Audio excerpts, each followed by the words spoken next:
guys, my name is Megan and today I've got some of my favorite criminally underhyped books for you. Alright, so today we're talking all about some of my favorite criminally underhyped books, so let's go ahead and just dive right in.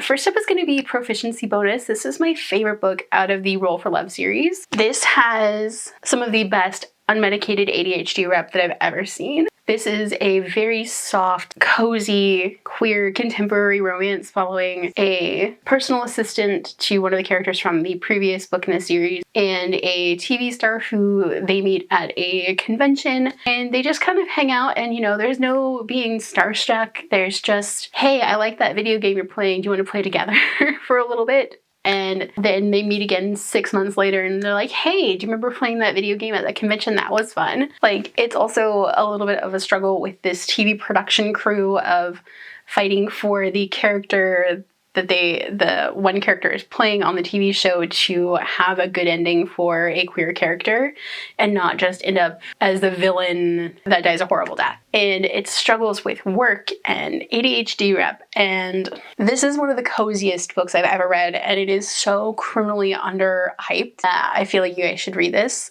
as well as the rest of the books in the series, but this one in particular.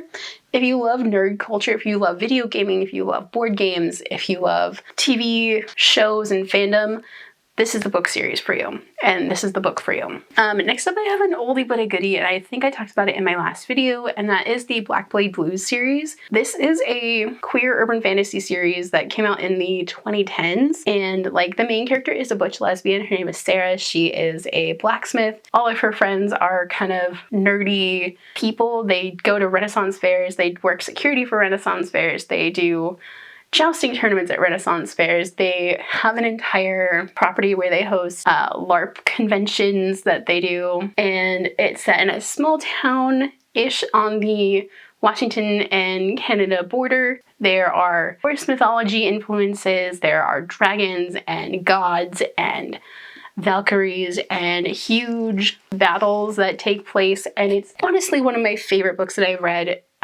And I think this was actually one of the first truly queer stories that I ever read. This is such a good book, and it's definitely an older book, but I think it still holds up pretty well. Next up I have A Fairy of Bones and Gold.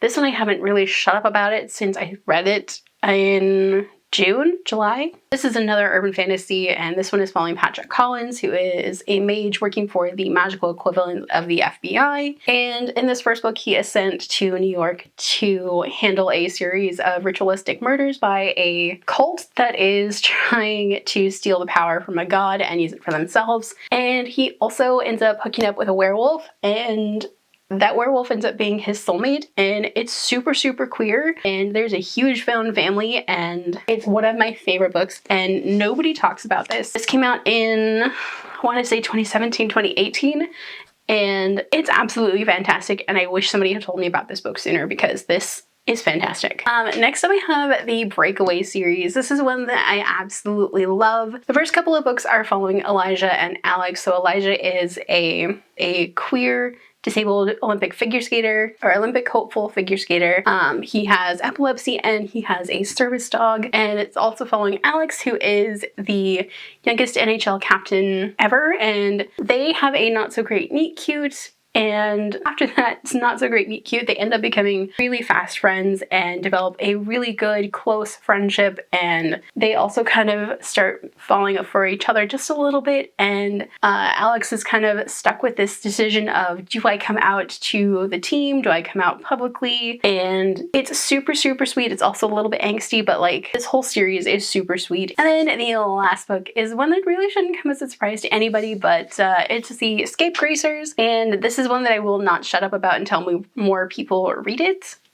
This is a urban fantasy following Sideways Pike, who is learning or just becoming a witch, and she is kind of a loner, and then the popular girls at her school hire her to do some magic at one of their Halloween parties, and something goes wrong. The popular girls decide that they're gonna adopt Sideways into their friend group and try to get her a girlfriend, but also all of the other girls in this clique are super, super queer, and they start becoming a coven. They start learning magic from Sideways, and they become a coven, and things go very, very wrong at some point in this, and they may or may not be trying to get back at a bunch of misogynistic witch hunters. So this is one of my favorite books series of all time. It's so, so queer, and just like the vibes are immaculate. If you like neon drenched horror, I think this is the one for you. So those are some of my favorite criminally underhyped books. What's a criminally underhyped book for you guys? Let me know down below. If you guys like this video, don't forget the like button. If you haven't already but would like to, go ahead and hit the subscribe button. And if you'd like to follow me on social media for more bookish stuff, check out the links down below.